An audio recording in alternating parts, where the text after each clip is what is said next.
Em 1990, um terrível crime chocou a todos quando uma jovem de 22 anos foi encontrada sem vida.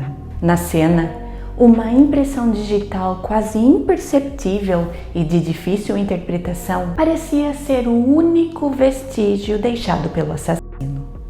A investigação desse caso foi marcada por reviravoltas surpreendentes e momentos de intenso suspense.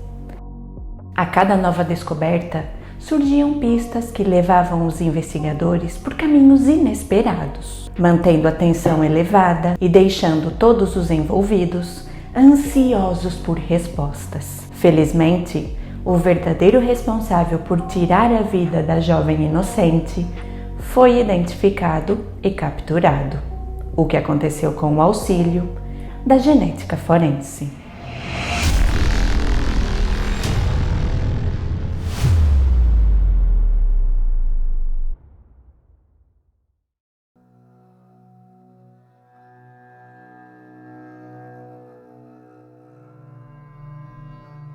Richmond, Virgínia, é uma cidade que respira história em cada esquina. Como a antiga capital da Confederação durante a Guerra Civil Americana, Richmond é um tesouro de patrimônio histórico e cultural. Seus prédios e monumentos contam histórias de um passado tumultuado e complexo, enquanto suas ruas carregam o peso das decisões que moldaram o destino de uma nação. No entanto, mesmo enquanto Richmond honra seu legado, a cidade também olha para o futuro com determinação e esperança. Com uma população diversificada e vibrante, Richmond é um cenário de inovação e progresso, onde as tradições do passado se fundem com as promessas do futuro. E essa intersecção entre história e modernidade torna Richmond um lugar verdadeiramente fascinante, onde cada esquina conta uma história e cada edifício é uma testemunha silenciosa do passado e um farol para o futuro. Com 6 universidades e faculdades, todos os anos, milhares de jovens vão até Richmond para estudar, e Dawn Bruce foi uma dessas jovens. Dawn Rochelle Bruce nasceu no dia 2 de junho de 1967, no condado de Henrico, no estado da Virgínia. Dawn era uma alma luminosa em meio à escuridão do mundo. Seu sorriso caloroso e sua natureza gentil iluminavam os corações daqueles ao seu redor. Ela era conhecida por sua generosidade e compaixão, sempre pronta para estender uma mão amiga a quem precisasse. No final de sua adolescência, Dawn Bruce mudou-se para Richmond e começou a estudar na Universidade Comunitária da Virgínia. Dawn era uma talentosa musicista, cujo coração batia no ritmo das melodias que ela tocava. Seu amor pela música era evidente em cada nota que ela produzia, e sua dedicação à arte era inabalável. Ao ingressar na Sinfonia de Sopro da universidade, Dawn viu sua paixão ganhar vida em harmonias poderosas e melodias envolventes. No entanto, apesar do seu envolvimento na música, Dawn ansiava para explorar a vida que existia além do campus universitário. Ao terminar o curso, ela viu-se confrontada com os desafios da vida adulta, que incluíam encontrar um trabalho e começar a conquistar os seus objetivos materiais e também financeiros. Dawn encontrou trabalho como operadora de telefone. Entretanto, o salário decorrente desse emprego não era o suficiente para arcar com todas as suas despesas, que incluíam o aluguel de um apartamento onde ela vivia sozinha. Assim sendo, Dawn encontrou um segundo trabalho. Após o seu expediente como operadora de telefone, ela dirigia-se a um bar onde trabalhava como bartender durante a noite. Apesar das longas jornadas de trabalho, ela apreciava a liberdade de viver sozinha. Dawn irradiava uma energia contagiante e um espírito aventureiro que cativava todos ao seu redor. Ela era conhecida por seu senso de humor cativante e sua atitude positiva diante da vida. Sua coragem e autoconfiança inspiravam aqueles ao seu redor a seguirem os seus próprios sonhos e a abraçar sua autenticidade sem reservas. Ela estava ansiosa para enfrentar os desafios que a vida traz e para alcançar as suas conquistas. Entretanto, o que Dawn não sabia era que muito em breve a sua vida chegaria ao fim de maneira abrupta e trágica.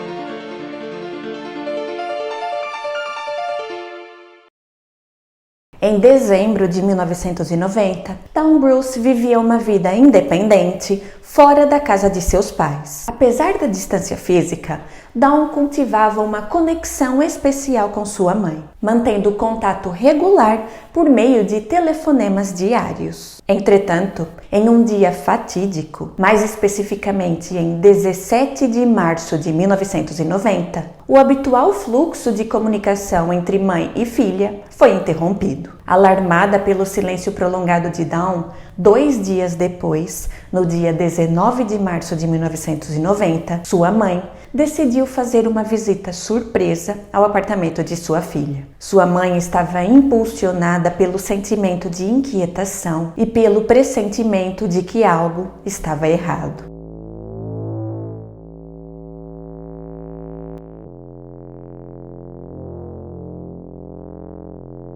Ao abrir a porta com a chave que sempre guardava consigo, sua mãe entrou na residência, sentindo-se cada vez mais apreensiva a cada passo que dava.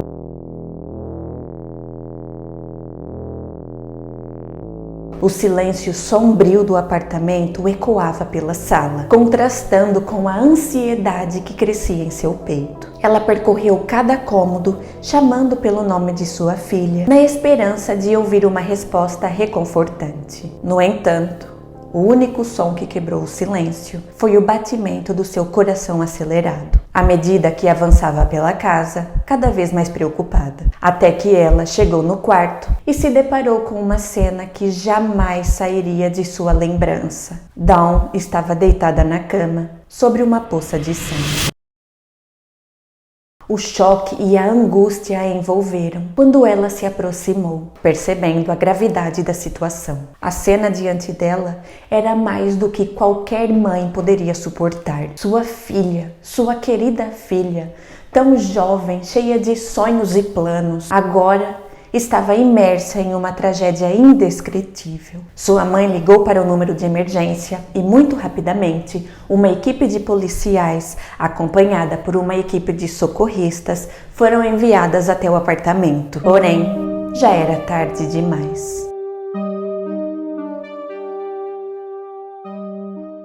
O corpo de Dawn foi submetido a uma análise pós-mortem, que indicou que ela já estava sem vida há cerca de 2 dias. Em seu corpo, o médico legista encontrou evidências que indicavam que ela tinha sido agredida sexualmente e de forma brutal, e a sua causa de morte foi determinada como sendo um ferimento de faca, um único ferimento de faca infligido em seu coração. O agressor tinha colocado ali o objeto pontiagudo e segurado este enquanto ela sangrava até a morte, o que levou pelo menos 10 minutos, e ela foi agredida sexualmente durante esse intervalo de tempo. No corpo de Dawn foi encontrado fluido seminal e, com recurso a um swab, uma amostra desse fluido foi coletada e armazenada como evidência. A descoberta do médico legista sobre as terríveis agressões infligidas em Dawn causou uma onda de horror e indignação na comunidade. A brutalidade do crime deixou todos aterrorizados e chocados. Eles não conseguiam acreditar na crueldade sem sentido que uma pessoa era capaz de infligir em outra. O choque e a revolta perante a tragédia que se abateu sobre Dawn transformaram-se em uma busca desesperada por justiça e pela captura do responsável por tamanha atrocidade. A comunidade uniu-se em solidariedade e determinação para garantir que o responsável por tais atos fosse responsabilizado perante a lei e que a memória de Dawn fosse honrada com verdade e com justiça. À medida que os investigadores adentravam no intrincado quebra-cabeça do caso, descobriam uma série de reviravoltas desconcertantes que adicionavam camadas adicionais de complexidade à investigação. Os investigadores descobriram que o invasor entrou no apartamento de Dawn através de uma janela que teve a sua abertura forçada. Após a conclusão da análise da cena do crime, os investigadores constataram que nenhum objeto parecia ter sido roubado ou danificado. E à primeira vista, não foram identificadas impressões digitais no apartamento, a não ser as de Dawn. Os investigadores então começaram por entrevistar os seus vizinhos. E após essas entrevistas, vários dos vizinhos de Dawn tornaram-se pessoas de interesse na investigação. Os policiais logo se voltaram para um vizinho que vivia no apartamento localizado exatamente ao lado do apartamento de Dawn. Este homem, que estava em liberdade condicional por crimes de roubo e tentativa de estupro, enquanto armado com uma faca, levantou muitas suspeitas devido ao seu histórico. Diante da sua ficha criminal,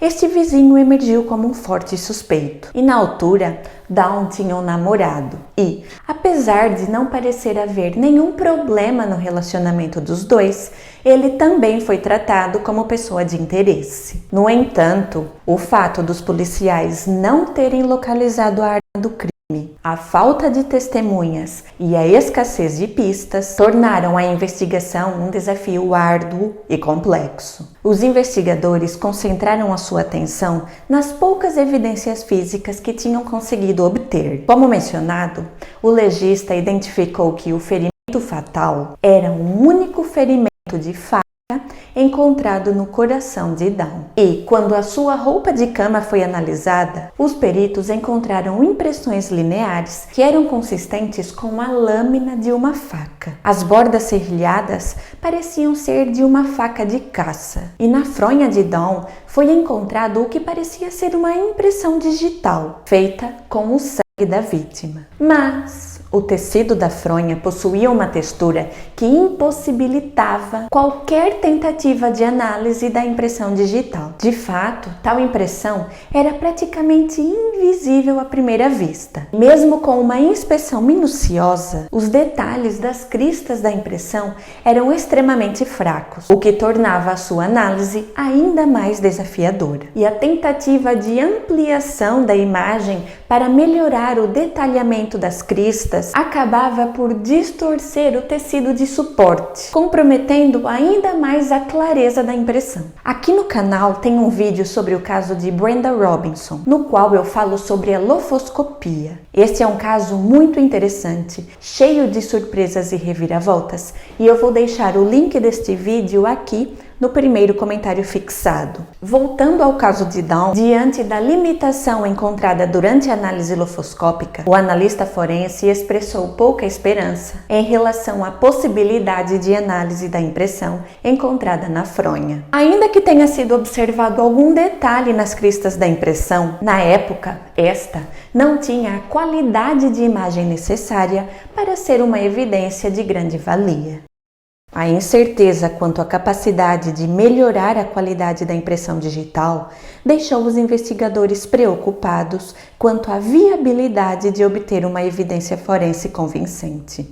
Traços de sêmen também foram encontrados nos lençóis, lembrando que este caso ocorreu em 1990, altura na qual a análise de DNA nas investigações criminais estava apenas a dar os seus primeiros passos. Naquela altura, os testes mais comumente empregados no tocante à análise de amostras biológicas eram os testes serológicos. Um tipo de teste serológico consiste na identificação do grupo sanguíneo de um indivíduo doador de uma amostra biológica. O tipo sanguíneo de uma pessoa é determinado pela presença ou ausência de antígenos ou antigênios, como se diz aqui em Portugal, na superfície dos eritrócitos ou das células vermelhas do sangue. Dentro do sistema ABO existem 4 grupos sanguíneos: o grupo A, B, AB e O. E cada um desses tipos pode ser positivo ou negativo, dependendo da presença ou ausência do fator RH. E o grupo sanguíneo de um indivíduo pode ser determinado a partir de uma amostra de fluido seminal, através da análise de certas proteínas presentes nesse fluido. Vale ressaltar que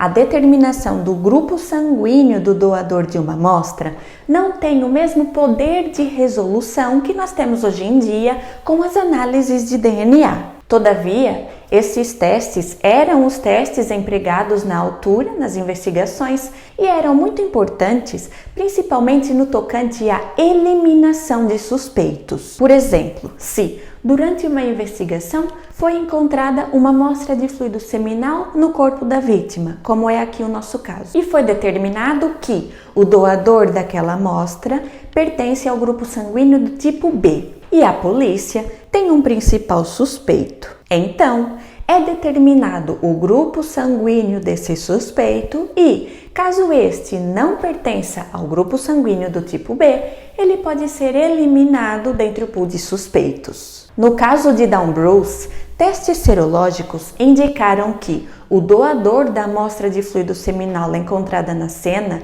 pertencia ao grupo sanguíneo do tipo A. E graças a essa análise, foi possível excluir da lista de suspeitos o seu namorado e também aquele seu vizinho que estava em liberdade condicional. Embora o namorado de Dawn e o seu vizinho que estava em liberdade condicional tivessem sido eliminados da lista de suspeitos, a investigação ainda estava longe de ser concluída, pois o algoz de Dawn ainda não tinha sido identificado. Os investigadores também descobriram que, entre os seus vizinhos, estava Robert Knight, um homem com um passado sombrio.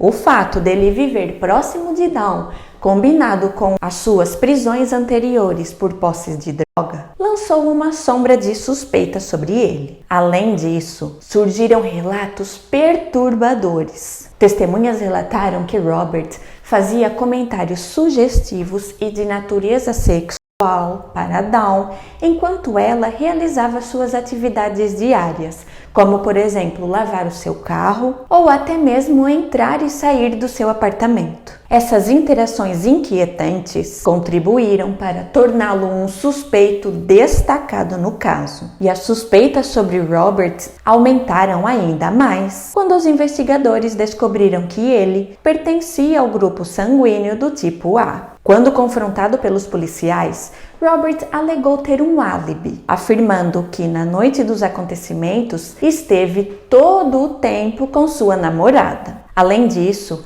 a impressão parcial de baixa resolução encontrada na fronha não coincidia com a impressão de Robert. Como Robert já tinha ficha criminal, as suas impressões estavam no arquivo da polícia. Por isso, muito rapidamente, foi feita uma análise inicial. E o fato de não haver correspondência lançou dúvidas sobre a ligação aos eventos. Mas como mencionado, a impressão era de muito baixa qualidade. E os responsáveis pela análise lofoscópica tentaram diversos métodos, incluindo fotografia tradicional, na esperança de realçar as cristas da impressão digital feita em sangue encontrada na fronha de Dawn. Mas nenhuma dessas abordagens parecia ter sucesso. Cada tentativa de aprimoramento da imagem resultava apenas em mais confusão, distorcendo ainda mais a impressão, tornando-a inútil. A impressão digital, embora visível, permanecia enigmática e ilegível, imersa na complexidade do sangue e do tecido. O que inicialmente parecia ser uma pista promissora, logo tornou-se um beco sem saída para os investigadores. Até que os analistas se depararam com uma oportunidade inesperada.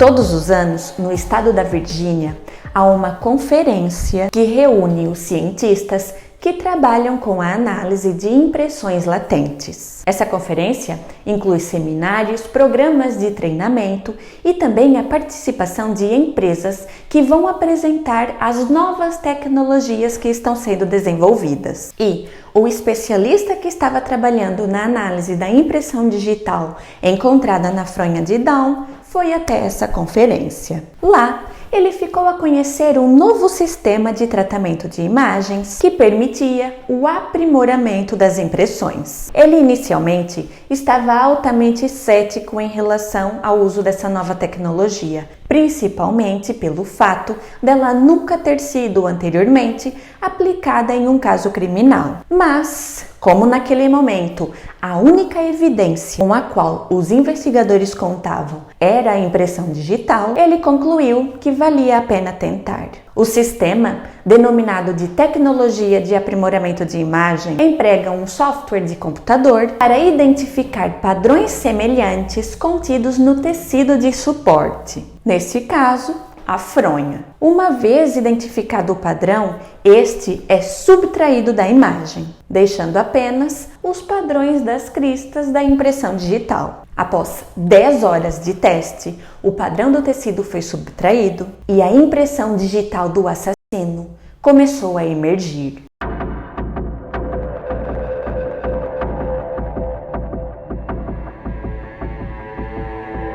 Os investigadores sabiam da importância de identificar a impressão digital na fronha para resolver o caso do assassinato de Dawn Bruce.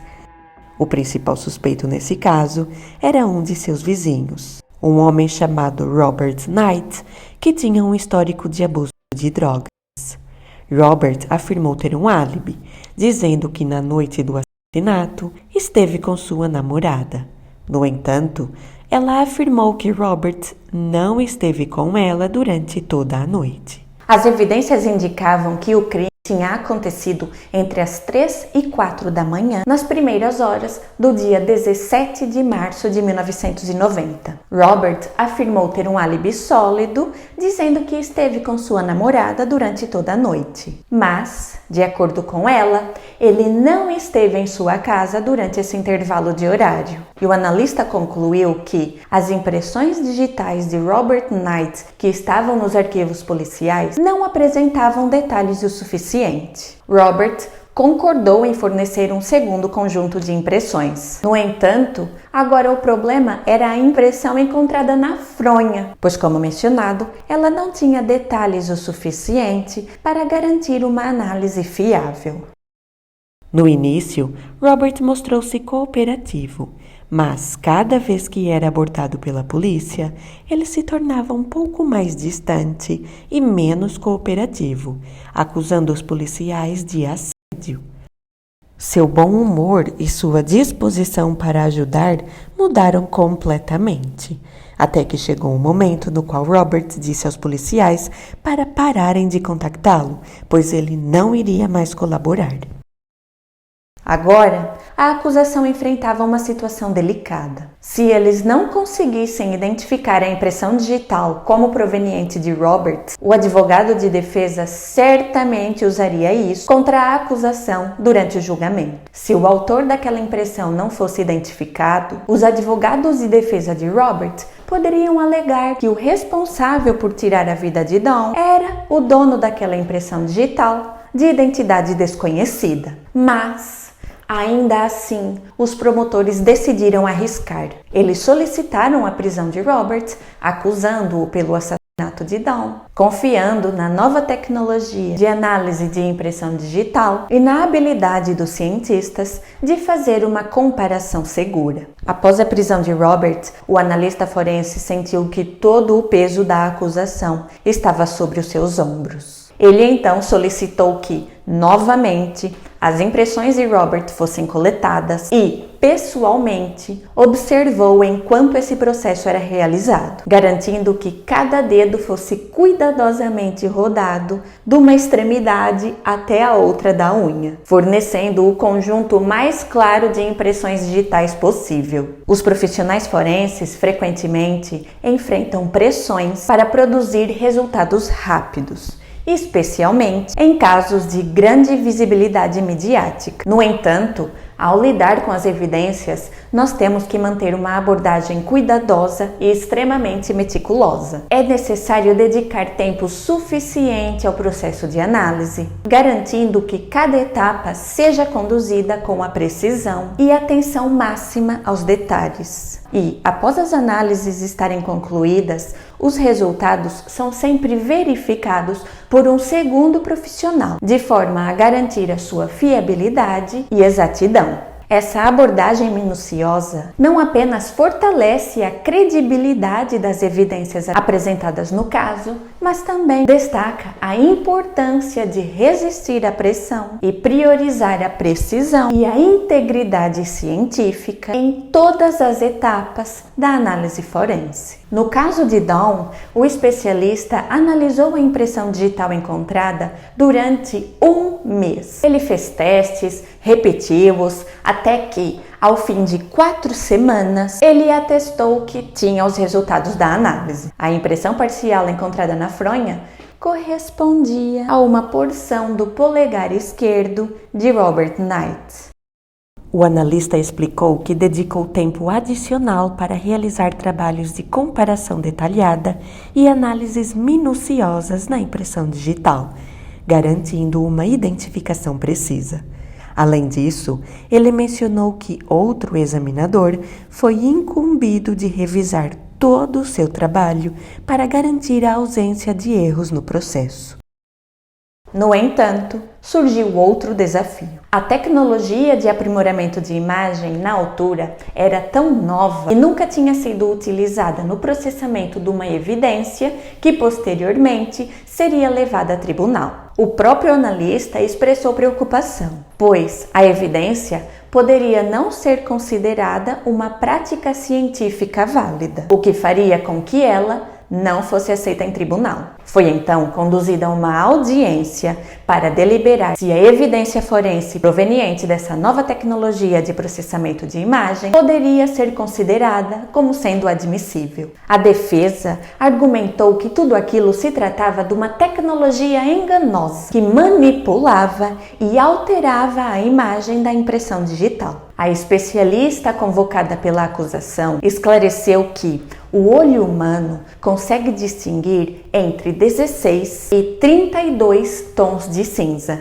enquanto que o computador utilizado na análise era capaz de diferenciar 256 tons. Ela explicou que a tecnologia de aprimoramento de imagens simplesmente eliminava os padrões do tecido, escurecia áreas escuras e clareava áreas mais claras. A especialista ressaltou ainda que o aprimoramento de imagens não altera a imagem de forma alguma. Segundo ela, a fotografia da impressão digital realizada no dia 27 de março poderia ser replicada, demonstrando a consistência e confiabilidade da técnica. Ela então foi explicando ao juiz como a técnica era realizada. E para isso, ela dividiu a análise nas suas diferentes etapas. Primeiro, ela removeu a estampa do fundo da imagem. Depois, ela retirou a trama do tecido. E enquanto os presentes assistiam, todos concordavam que o padrão presente na impressão não era alterado.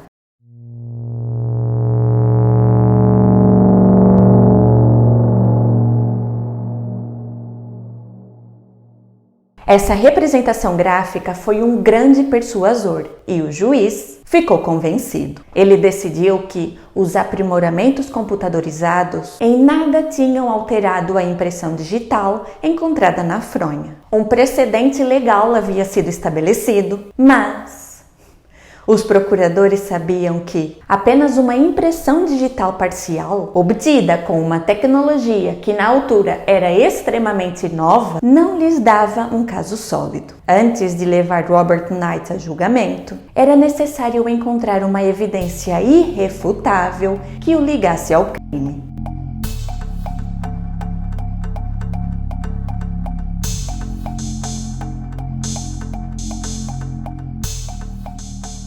Robert Douglas Knight foi acusado do assassinato de sua vizinha de 22 anos, Dawn Bruce.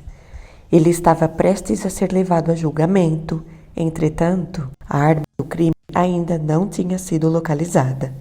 Uma impressão digital parcial deixada em uma fronha era tudo que os promotores tinham para acusá-lo. Entretanto, em uma reviravolta de eventos, eles logo tiveram uma pista acerca do paradeiro da arma do crime. Eles foram contactados por um funcionário de manutenção. Ele disse que 6 meses após o homicídio de Dawn, ele foi fazer um serviço de reparo no apartamento de Robert. E lá, ele fez uma descoberta intrigante. Atrás de um painel de ventilação, localizado no quarto de Robert, ele encontrou uma faca. Aquela era aparentemente uma faca de caça e estava guardada dentro de uma bainha. Nervoso e sem saber o que fazer, pois era muito estranho um objeto como aquele estar ali, escondido, ele voltou a guardá-lo no tubo de ventilação, terminou de fazer o seu serviço e nunca mais pensou no assunto. Ele disse que, ao ver o caso de Dawn no jornal e descobrir que Robert estava sendo acusado, a sua descoberta veio à sua lembrança e ele então decidiu contactar os policiais. Uma equipe foi enviada ao apartamento de Robert e no exato local descrito pelo funcionário de manutenção, eles encontraram uma faca de caça. No laboratório forense, os cientistas conduziram um teste simples para determinar se aquela era a arma utilizada no assassinato. Utilizando sobreposição fotográfica, o padrão da faca foi comparado às impressões, aparentemente de faca, encontradas nos lençóis de Dawn, e as correspondências foram evidentes. Ainda assim, a defesa de Roberts poderia alegar que aquela era uma faca extremamente comum e milhares de unidades como aquela tinham sido produzidas. Mas, finalmente, os promotores conseguiram uma evidência irrefutável. Como mencionado, no início da década de 1990, as análises de DNA no contexto forense ainda não eram populares. Entretanto, apesar de serem muito caras, elas já existiam. E um dos primeiros vídeos que eu publiquei aqui no canal é exatamente sobre o primeiro caso criminal resolvido com o auxílio da genética forense. A quando da produção desse vídeo, eu não tinha exatamente nenhuma experiência aqui com o YouTube, nem com gravar vídeos. Mas, se esse fato for ignorado, este é um vídeo muito interessante e eu também vou deixar o link dele aqui no primeiro comentário fixado. Então, voltando ao caso Dawn, em 1990, as análises de DNA, apesar de serem muito caras, já existiam. E os promotores do caso conseguiram que as amostras de sêmen encontradas tanto no lençol como no corpo de Dawn, fossem enviadas ao laboratório de genética forense para serem processadas.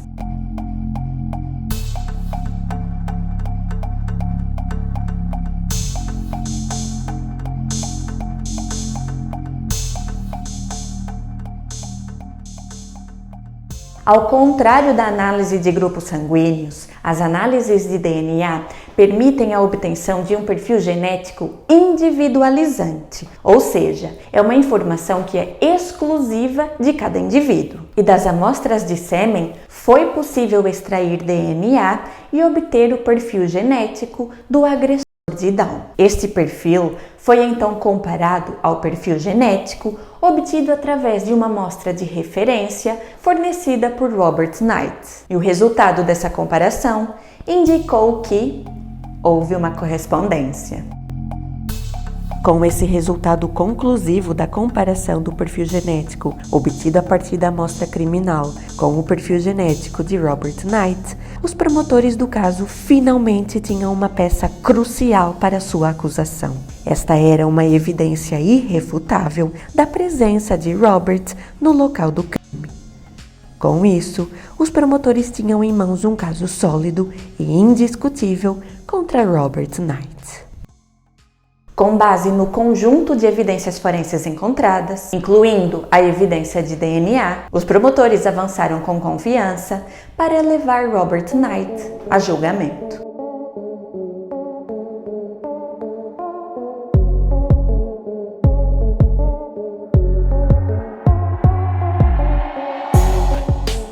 O início do julgamento de Robert Knight foi marcado por uma atmosfera carregada de tensão. Os promotores, munidos de evidências forenses contundentes, apresentaram o caso de forma meticulosa e convincente, destacando os resultados da análise de DNA que ligavam Robert Knight à vítima e à cena do crime.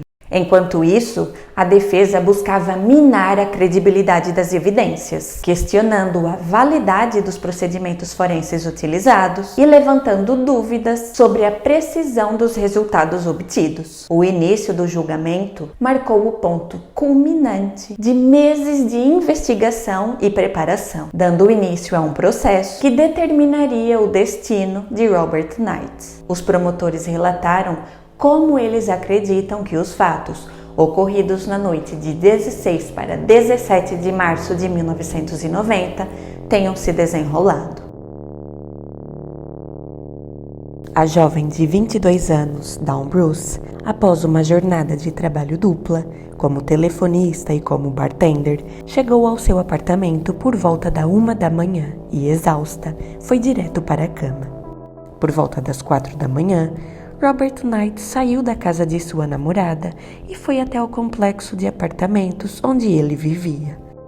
Antes de ir para sua casa, ele passou pelo apartamento de Dawn, a jovem que ele assediava constantemente e que o ignorava, tentando apenas seguir com a sua vida. Robert parou em frente à janela do apartamento de Dawn, a abriu com um pé de cabra e subiu sorrateiramente.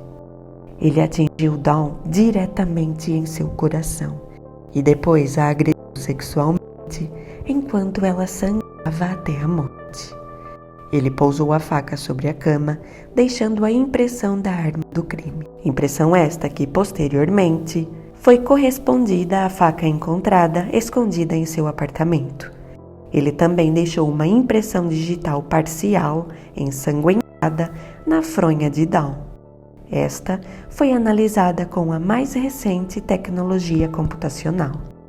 E através da genética forense, foi possível verificar que o perfil genético obtido através do fluido seminal encontrado na cena e no corpo de Dawn correspondia ao perfil genético de Robert Knight. Diante de uma montanha de evidências forenses irrefutáveis, visando evitar a pena capital, Robert Douglas Knight optou por admitir a sua culpa. Ao declarar-se culpado, no dia 18 de junho de 1991, Robert foi condenado a cumprir não uma, não duas, não três, mas sim 4 sentenças de prisão perpétua, selando seu destino atrás das grades até o último de seus dias. Com o desfecho do caso, a importância da análise de DNA ficou mais evidente do que nunca. Além de garantir a condenação do culpado, a análise de DNA trouxe um senso de paz e encerramento para os familiares de Dawn Bruce, proporcionando-lhes uma resposta definitiva sobre o destino de sua ente querida.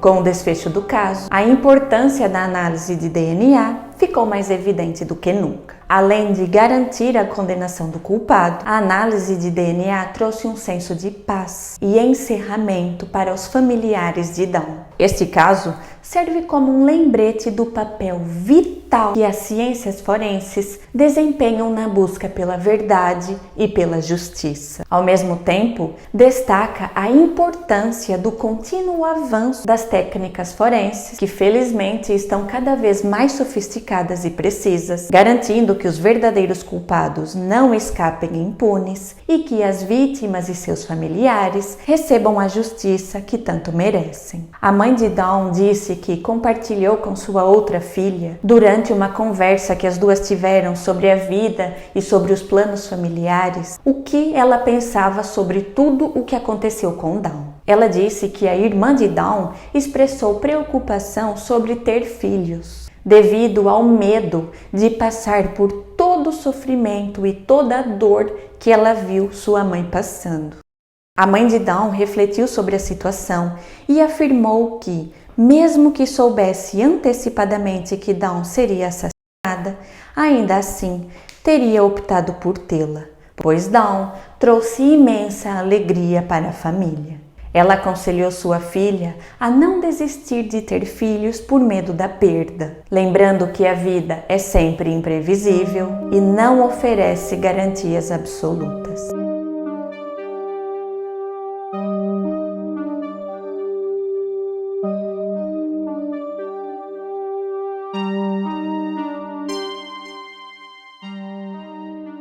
Eu espero que você tenha gostado do caso de hoje, obviamente, não da história em si, mas sim da forma como eu apresentei os fatos. Caso tenha gostado, peço que suporte o meu trabalho, deixando aqui o seu like, se inscrevendo e compartilhando esse vídeo com pelo menos um amigo que você acha que também vai se interessar pelo assunto. Caso você tenha a possibilidade, considere se tornar um membro do canal. Assim, você vai ter acesso antecipado a todos os vídeos que eu publico aqui, além de diversas outras vantagens. E para você que chegou até aqui, no fim do vídeo, eu deixo o meu mais sincero agradecimento. Muito obrigada, um grande abraço e até a próxima!